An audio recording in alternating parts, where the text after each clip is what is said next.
கர்த்தருக்கு ஸ்தோத்திரம். காலை மன்னா ஊற்றிவிடு. எலிசா அவளை நோக்கி, நான் உனக்கு என்ன செய்ய வேண்டும்? வீட்டில் உன்னிடத்தில் என்ன இருக்கிறது சொல் என்றான்.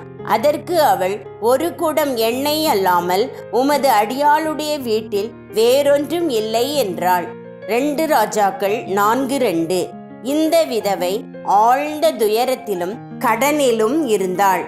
தன்னுடைய வீட்டில் தன்னிடத்தில் இருந்தது தனது பிரச்சனைகள் அனைத்தையும் பரிகரிப்பதற்கு போதுமானது என்பதை அவள் அறியாதவளாயிருந்தாள். அவளை பொறுத்தவரையில் ஒரு குடம் எண்ணெய் என்பது அவ்வளவு விலை மதிப்பு உள்ளதாயிருக்கவில்லை. இன்று அநேக தேவ ஜனங்களின் நிலை இதுவே. பரிசுத்த ஆவியின் அபிஷேகம் பெற்றிருக்கிற நம் அனைவரிடமும் ஒரு குடம் எண்ணெய் பரிசுத்த ஆவியின் அபிஷேகம் இருக்கிறது. ஆனால் அதன் விலை மதிப்பை நாம் அறியாதவர்களாக இருக்கிறோம். நாம் உண்மையாகவே மண் பாத்திரங்களே.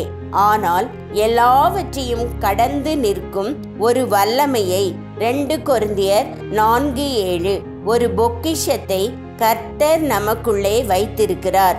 ஜீவனுக்கும் தேவ பக்திக்கும் வேண்டிய யாவற்றையும் அவருடைய திவ்ய வல்லமையானது பரிசுத்த ஆவியின் அபிஷேகம் நமக்கு தந்திருக்கிறது.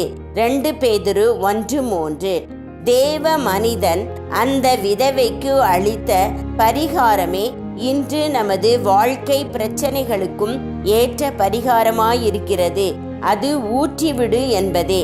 நீ பரிசுத்த ஆவியாகிய எண்ணெயால் நிறைந்த பாத்திரமாயிருக்கிறாய்.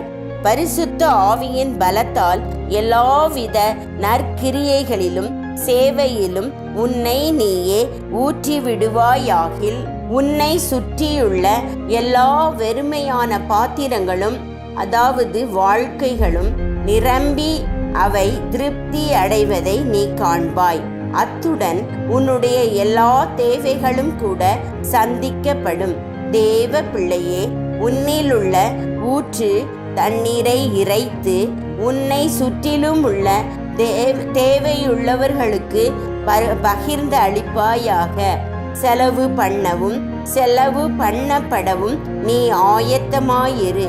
அப்போது உன் எதிர்பார்ப்புக்கும் அப்பாற்பட்ட விதத்தில் உன் சொந்த ஜீவியம் நிறைவாக ஆசீர்வதிக்கப்படுவதை நீ காண்பாய். ஆமேன்.